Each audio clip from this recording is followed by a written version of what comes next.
Oklahoma Sooners opened up the spring practice yesterday, and the media was allowed, but they was not allowed any cameras or anything like that. But I found some things in from a Sooner Scoop that I'd like to share with y'all what they saw in spring practice, and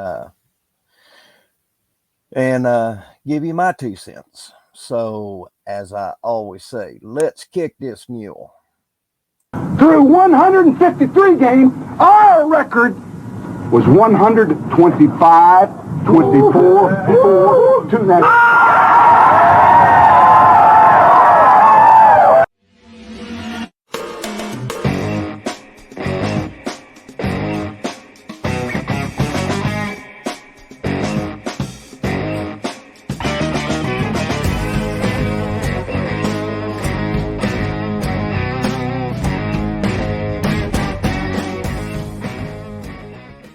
People don't know what it is to be champions. Oklahoma invented it.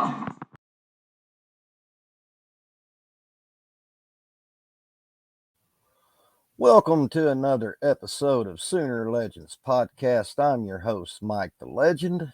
And if you could, please give me a like. And if you're new to the channel, hit that red subscriber button. Turn on your post notification bells. Oh, excuse me. That way you won't miss any college football or OU related content that I will be dropping in the future.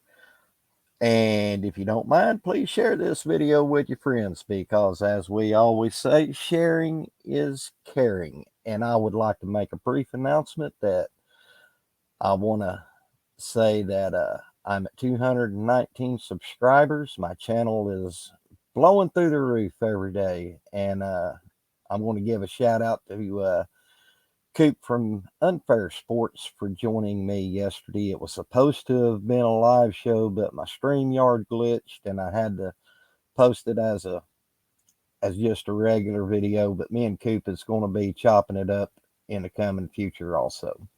So spring practice opened up yesterday, and the media was allowed to go there for the first 90 minutes, but they weren't allowed to record or video the practice. But there's already been interviews with Danny Stutzman, Jamonte Barnes, Jalil Farouk.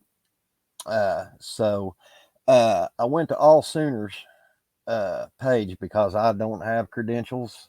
And so I'm just going to go down the line here on what these guys observed when they was in the spring in that particular practice yesterday. One was offensive lineman Gary Hatchett. He was in a boot from injury. So he wasn't part of the festivities, and tight end Jake Roberts was also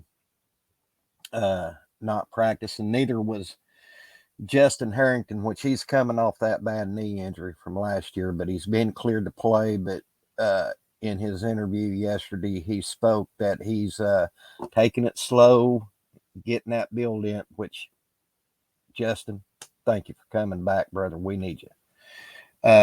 Some other players that were off to the side also were Nick Anderson and Gavin Freeman. So one report stated that tight end Caden Helms showed off, and I'm quoting here. This is quote. I don't want to get sued for plagiarism. So this is quoting the reporter. He said, quote, tight end Caden Helms showed off notable upper body gains, and Joe John Finley noticed how it has been an emphasis for him all last year as he was sidelined with injury. And then Seth Luttrell, he worked primarily with the quarterbacks. And Joe John Finley, of course, the other OC, he worked with the tight ends. Casey Thompson, our legacy backup quarterback who came in, It says here he's still recovering from a knee injury, and that left Jackson Arnold, General Booty, Mike Hawkins, and Brandon Zerberg filling in as the QB roles. And we all know that Jackson Arnold is now sporting number 11, which I think was his number in high school, if I remember right. It was noticed that Mike Hawkins, his throws downfield stood out as the second best of the quarterback group. Here's one thing that stood out to me is Brent let Zach Alley do his thing with the linebackers. And if y'all noticed, he left the training wheels on with Ted Roof for 2 years because Brent, as we all know, he was probably the main defensive caller because Roof just wasn't getting it done. But anyway, I digress on that. And that left Brent trusting Zach Alley to do his thing with the linebackers and the defense while Brent could go observe and work with Jackson Arnold and the quarterbacks. And it already says that Brent has all the faith in Zach Alley to handle that linebacker group, which, thank God. I tell you what, if you want to go back and watch me and Coop's video that we did yesterday, we broke down kind of the schedule of some players. And if you're not excited for this year's Oklahoma Sooners, you're either living under a rock or you're part of that Debbie Downer crew that we could score 100 on them and you'd find something else to whine and cry about. So I'm excited very much about this season. So anyway, one of them mentioned the USC transfer, Michael Tarquin. He worked on the left side of the line with Bill Bedenbow and then Jacob Sexton, Spencer Brown, and Jank Taylor underwent their drills on the right side of the line. And Heath Ozada and Daniel Akinkumeni slotted over with the left guards, while Fabici Nwewu and Eugene Brooks participated in drills as right guard. So from what I'm gathering is we might have everybody's wondering about our O-line coming into the SEC for next year. It's looking to me like it's going to shape up. Now, they got a gel. I understand that. We're replacing everyone, and I'm not going to open up that Band-Aid, but we're replacing a lot from that offensive line. One who, y'all know what happened. I'm not going to mention his name, but we lost Tyler Guyton to the draft, and Andrew Raymond Center, who was Tyler Guyton. I digress on that. Y'all can, because y'all know the deal with Tyler. And let's see. It said when OU lined up for the inside run period, Gavin Sawchuk took the first carry, Javante Barnes was the second, and Caleb Hicks was the third. Now, what I gathered from stuff that I read last night and today is that it's looking more and more like Gavin Sawchuk is going to be RB1. That's not to say that could change come game day at the beginning of the season, but from what I think his name was Scully or something like that I'd read, that they feel that it's looking like very leaning to the left for Sawchuk to be RB1. Now, that's one thing that me and Coop discussed yesterday was Javante Barnes. He had those injuries yet last year, and if y'all remember, he would hit the gap and his head was down, and I mean, seemed like whatever yard line they was at would reach up and grab him and trip him. And but from what I'm seeing and reading on these other sites is Javante is making those steps, making those strides to be the Javante Barnes that we saw against Florida State in that bowl, in that Cheez-It Bowl. And I'm going to say it. I'm wishing Javante Barnes well this year, because this kid is too good of an athlete from what we saw in that Cheez-It Bowl to do what he did last year. So anyway, from what they saw from that Purdue transfer, Deion Brooks, they said he looks explosive. And guys, if y'all want to go back and look up some of his stuff at Purdue, I watched a couple of games of Purdue last year, and this guy is, good gosh, Ferrari, Lamborghini. I could go on about analogy. This guy is good. And what impressed me about Deion Burks was his knowledge of former Sooners that he mentioned in his presser. Hollywood Brown, CeeDee Lamb. I mean, he knows OU DNA. And then Jalil Farouk worked the perimeter and was more comfortable catching the ball near the line of scrimmage and shaking defenders in space. Now, guys, I'm hoping nothing for the best for Jalil this year. He, even though he flubbed up in that Alamo Bowl, I mean, he had some bright spots last year.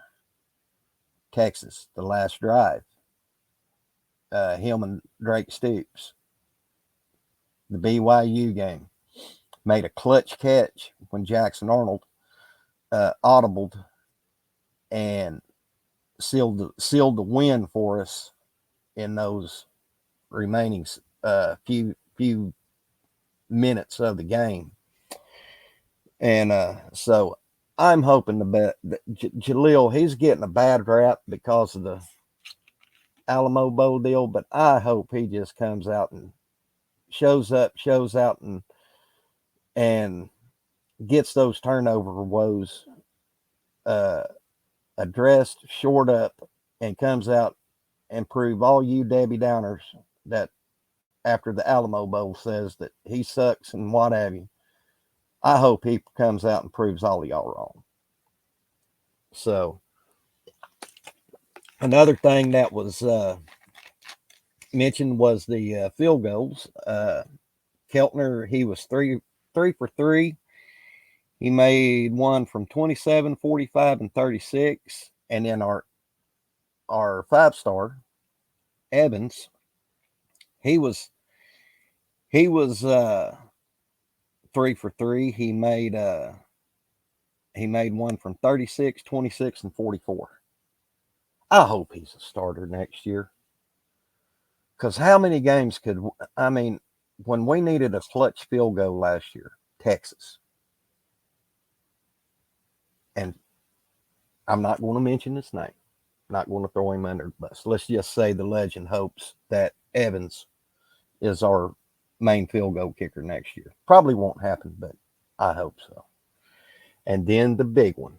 This one is the one that stood out to me the most in this report. We all love Stoney. We seen him in the Under Armour Bowl last year. Guy is phenomenal. I mean, this is probably one of the better defensive ends that we've seen in a long time, and he is a player. He is a baller. He is a stud. I could go on and on. But it said that David Stone disrupted plays and clogged lanes during inside run. He had several quality reps where he was either the first person to the ball or blew up the gap and assisted another tackler.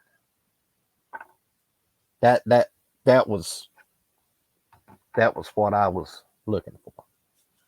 And of course, you're probably you're probably going to see a Koye in that rotation, Jaden Jackson. But it looks like, all in all, for our first spring practice yesterday, that showed a lot of good. And one reporter that I read, well, excuse me, said he knew that the safeties and our defensive back room was good, and he said it wouldn't surprise him. Now I'm paraphrasing, I'm not quoting, I'm just paraphrasing. He said this defensive back and safety room is probably going to be one of, if not the best, in NCAA next year. Of course, you got Billy Bowman. Now, it was reported that Billy Bowman practiced, but he didn't have his pads on. He was just in a jersey running drills. But Robert Spears Jennings had a good showing. Guys, y'all hop in the comments and tell me his name, because it has eluded. It's went bye-bye. The guy we got from San Diego State to transfer, they said this guy is just phenomenal. He's going to be a playmaker. Well, that's all I got for the spring practice from yesterday. You're going to see a lot of other reports on this, and guys, I had to go by what I had on notes. I don't have no credentials, so I can't go watch, and I don't have no connections to and that's not throwing shade at anybody. I just don't have no connections. I don't have no credentials, so I can't go watch, even though I'd like to. But I was just giving you a report off of all Sooners. So that's going to do it for this episode of Sooner Legends Podcast. I appreciate you tuning in. On your way out, like I said, smash that like button, hit your red subscriber button, and turn on your post notification bells, and that way you won't miss any of my content. God bless y'all. Be nice to one another, and don't say anything that you will live to regret, because you can't take it back. This is the legend. We'll see you on the backside. God bless, and Boomer Sooner. Through 153 games, our record was 125, 24, 4 to that.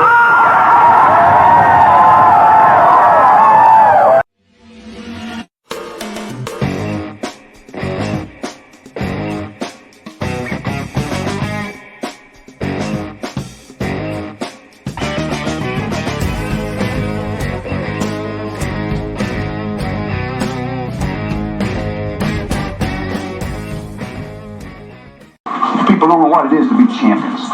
Oklahoma invented it.